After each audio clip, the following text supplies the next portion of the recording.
Hi, my name's Steve Porcaro, and here we are at the beautiful Abbey Road studio in Paris. Well, the way I got started working in the music industry was coming from a family of musicians. My father was a musician, and my brothers were musicians.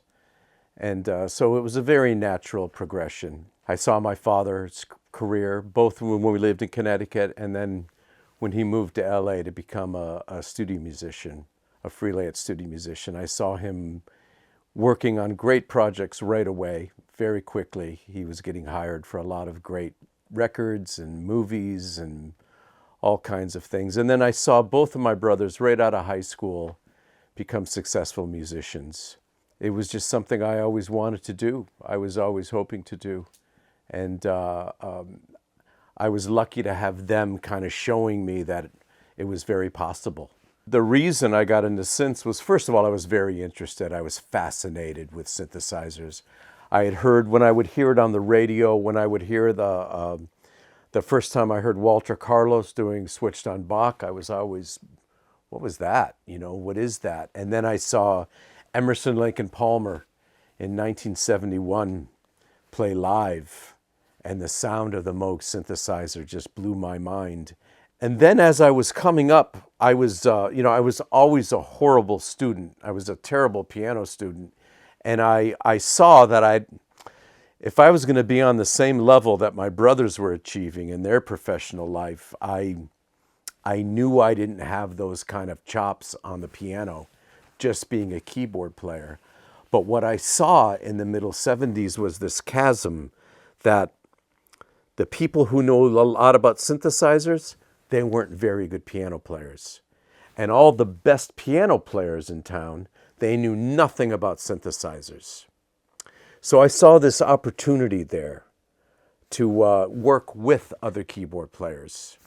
And I became friends with a lot of other keyboard players.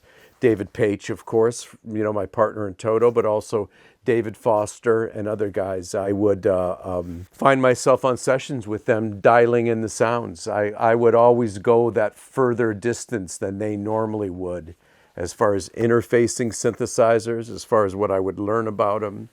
And they started having me be on their sessions. My connection with drum machines was that very early on, I met Art Wood. Art Wood was the drummer who was with Gary Wright with me, one of my first gigs on the road.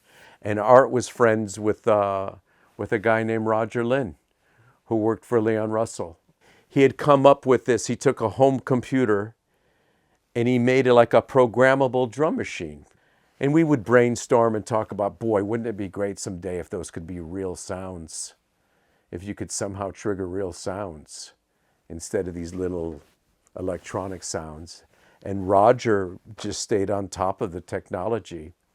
And when that technology first happened, that you could actually trigger an actual recording of a sound, Roger was right on top of it. My milestone equipment that really mattered, one of my first synthesizer was a Mini Moog. While I was able to use my ears and dial in sounds and get, say, a good bass sound on a Mini Moog, and I learned some tricks, I didn't really understand what was going on.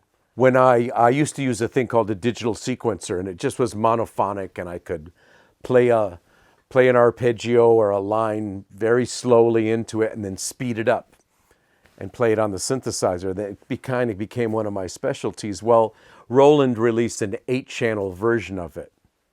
The problem was you needed 8 synthesizers. So what I wound up doing was Roger Lynn, my friend, designed a very big modular system for me. And it was essentially like 8 Mini Moogs. It was 8 synthesizer voices. And again, at the time, I really didn't know much about synthesis. I just wanted those voices.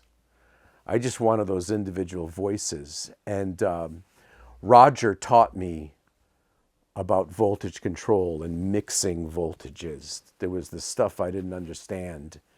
And there were certain sounds I was going for, and he would explain to me very patiently how to achieve some of those sounds with analog synthesis. And it just opened up my mind to the possibilities. It was really groundbreaking for me and really opened up my mind until to start looking at the back panel of things, the external inputs on equipment, whether it was outboard gear in the studio, external trigger ins, on a drummer gate, or whether it was just my VSO for my tape machine, had a control voltage input, and I could have an LFO randomly change the speed. All of a sudden I started seeing the possibilities everywhere.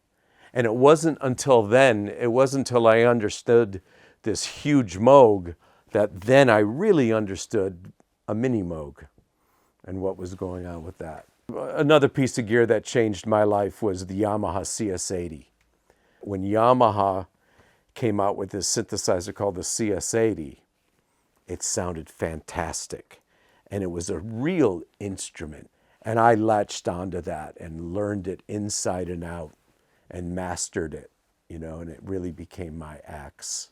When I would get a synthesizer, I would completely learn it.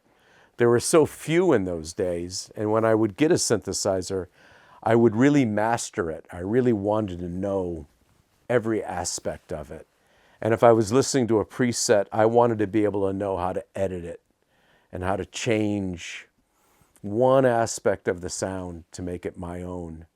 But when digital synthesizers came out, specifically the Yamaha DX7, when an FM started, that was all of a sudden a whole new ball game and took a lot more time.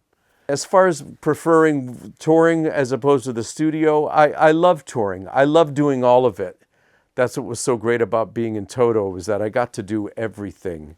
And that's why some of these manufacturers liked me, was because I was kind of doing it all. I was in the studio quite a bit, but then I was also touring, where the needs could sometimes be very different. But at the end of the day, I'm at home in the studio. Yeah. That's where I want to be. That's where I'm the happiest, being around stuff like this. As far as the difference between using the real gear and plugins, often you'd prefer the real gear, as when it really gets down to the sound, when the sound is the most important thing, which it often is in the studio. You want the real thing. For me, for most of what I do, which is writing songs, which is finishing songs, which is producing songs, I need to be able to jump from project to project. More finished songs at the end of the day means more to me than being a purist as far as synthesizers go. As far as why I still would use classic synthesizers, there's certain kinds of, quite honestly, not to get too technical, but frequency modulation. When you're going up into the audio range and getting clangorous sounds and certain kind of bell sounds and certain kind of very interesting sounds with analog synthesizers, the models don't do that very well.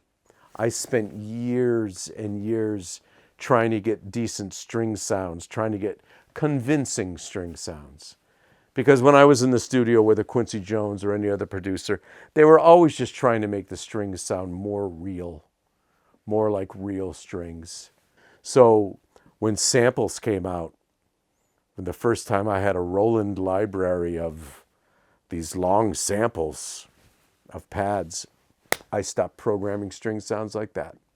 I'd much rather spend time with synthesizers getting sounds no one's heard before. Everyone's heard the sound of a violin before or of a string section before. Too often people are just getting a new synthesizer and poking through presets, and they really don't know how to work the synthesizer. They'll poke through presets and often find something good and use it. I mean, that's one way to go. What I liked about the way I did things is that because there were so few synthesizers, I was forced to master a couple of synthesizers very well. Very well, I could really roll up my sleeves and, as we say, get under the hood and control any aspect of the sound. And so what I would suggest to young people is find a couple things that you master, that you're better at than anyone you know. That was a lesson that took me a very long time to learn. I was always trying to be like everyone else and all focusing on what I didn't do well. I'd hear someone else play and I'd think, oh, I got to do that. I got to learn how to do that. Oh, this guy over here, I have to be like this guy and try to master his stuff instead of just embracing my uniqueness, what made me different from everyone else.